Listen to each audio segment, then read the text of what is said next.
वो आईने के सामने खड़ी होकर कभी अपनी जांघों को देखती तो कभी अपने कंधों को। फिर बेचैन होकर ड्रॉवर में इंची टेप ढूंढती। उस इंची टेप से अपना कद नापती, 5 फुट 4 इंच।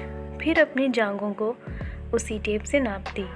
बार बार आईने के सामने खड़ी होकर अपने आप को ऊपर से नीचे निहारती करुणा।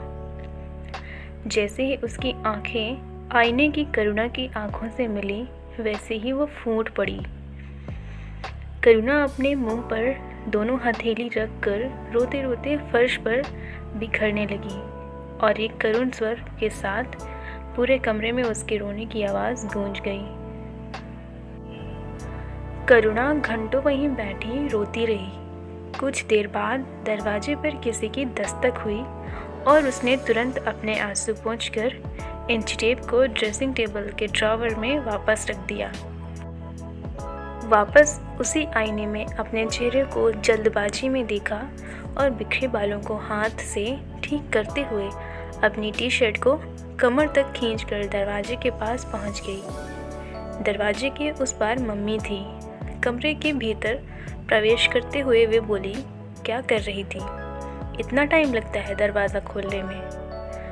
करुणा ने बेहद धीमी और कुछ हद तक घबराई हुई आवाज़ में कहा कि नहीं, वो मैं थोड़ा लेट गई थी।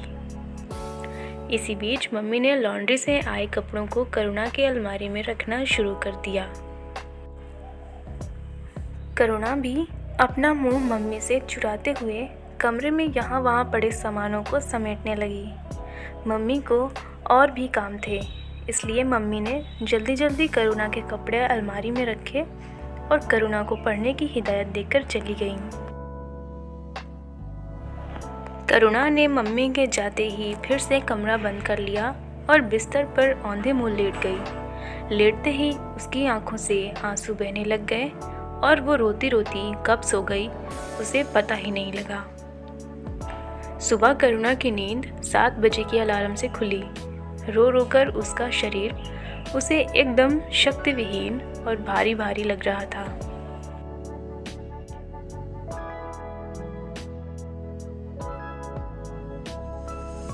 जैसे तैसे वो उठकर बाथरूम में गई। वहाँ ब्रश करते हुए उसका ध्यान फिर से बाथरूम में लगे आईने की तरफ चला गया। उसकी पलकों पर लाल लाल पपड़ी पड़ गई थी। आँखों की सफ़ेद रोने की वजह से लाल रेखाओं से पटी थी। उसके गोरे चिट्टे चेहरे की कांति मनो कहीं खो गई हो। अपना चेहरा देखते ही उसकी आंखें फिर से छलक उठी। उसने ब्रश को अपनी उंगलियों से और कस के दबा लिया और वॉश बेसिन की ओर सिर झुकाकर जोर जोर से रोने लगी। लंबे समय तक बाथरूम में बैठकर वो रोती रही। होश संभालते ही वो बाथरूम से बाहर निकली और बगैर कुछ खाए पिए घर से निकल गई। थोड़ी देर बाद जब करुणा घर लौटती है तो घर पर कोई नहीं होता है। मम्मी नानी के घर उनको मिलने गई हैं और पापा ऑफिस। बिना कुछ खाए पिए वो अपने कमरे में चली जाती है। कमरे में लगे आईने को देखते ही वो फूट फूट कर रो पड़ती है।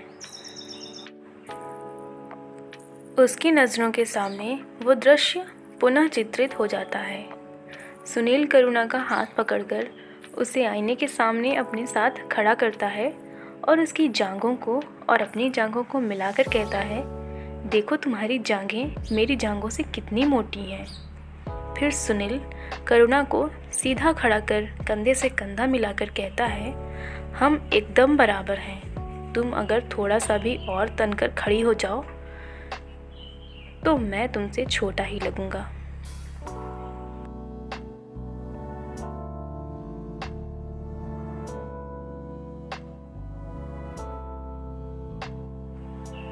ये देखो तुम मुझसे कितनी बड़ी लगती हो। करुणा सुनील की तरफ आश्चर्य से देखती है। सुनील उसका चेहरा आईने की तरफ मोड़ते हुए कहता है, सामने देखो, वहाँ देखो। करुणा एकदम स्तब्ध खड़ी रह जाती है।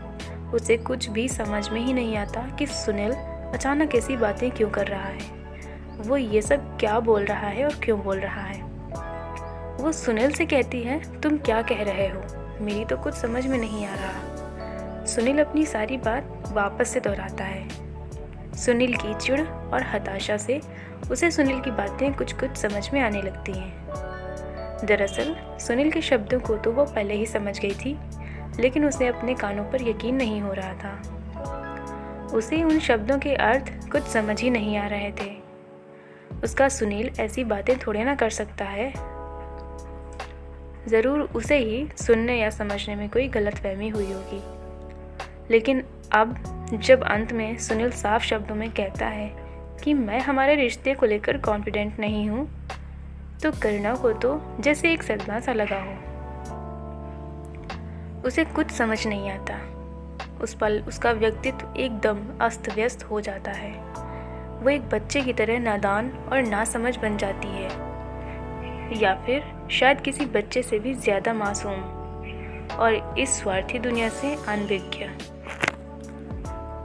वो सुनील से उसकी बातों का मतलब पूछती है। सुनील बार बार वही बात दोहराकर खींच उठता है। फिर से करुणा के पूछने पर चिढ़कर वो वहाँ से चला जाता है। करुणा भावना शून्य होकर वहीं खड़ी रह जाती है। वो शाम को सुनील को फ़ोन करती है। सुनील उसे फिर से उसके और अपने बतौर कपल लुक को लेकर अपनी असहजता के बारे में और भी विस्तार से बताता है।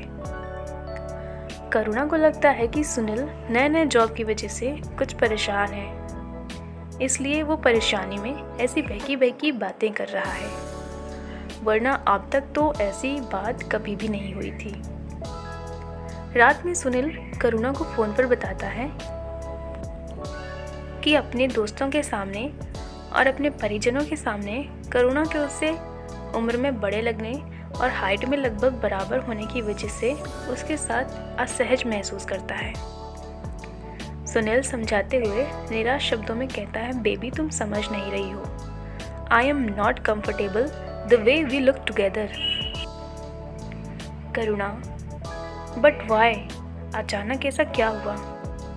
सुनील, ये अचानक नहीं हुआ है। मैं बहुत दिनों से इस बारे में सोच रहा था। मैंने तुमसे बीच में डिस्कस भी तो किया था। करुणा, अरे बट आई थॉट तुम हमारे रिश्ते को लेकर अपने घर में बताने को लेकर अभी अनकंफर्टेबल हो। मुझे लगा तुम्हें उस बात को लेकर हिचक हो रही है, न कि हमारे लुक को लेकर। सुनील, नहीं करुणा, तुम समझ क्यों नहीं रही? तुम ना तो केवल दिखने में बड़ी लगती हो, बल्कि उम्र में भी मुझसे 1 साल बड़ी ही हो। अभी हम दोनों के बीच में इतना फ़र्क साफ नज़र आता है, तो जब मैं 30 का हो जाऊंगा तब तो तुम और भी ज़्यादा एजड लगोगी। ये सुनते ही करुणा का गला रूंध जाता है। वो कुछ नहीं कह पाती।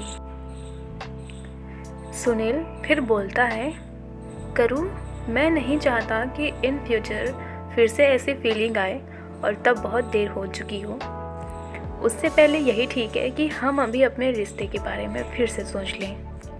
रिश्ते पर पुनर्विचार का शब्द करुणा के मन को एकदम छलनी कर देता है।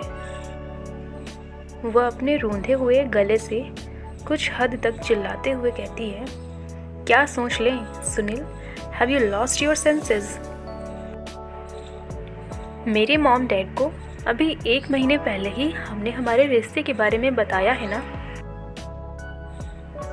और पिछले 5 सालों में तुम्हें कभी याद नहीं आया कि मैं तुमसे उम्र में 1 साल बड़ी हूँ।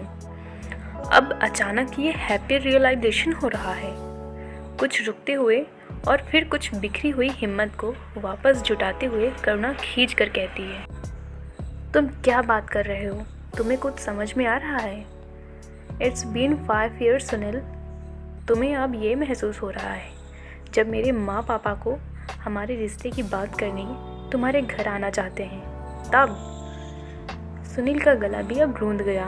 वो भी अपने 5 साल के इस लंबे रिश्ते को यूं ही खत्म नहीं करना चाहता था, लेकिन वो खुद भी नहीं समझ पा रहा है कि वो अचानक से करुणा के उम्र और लुक को लेकर इतना गंभीर क्यों और कैसे हो गया है।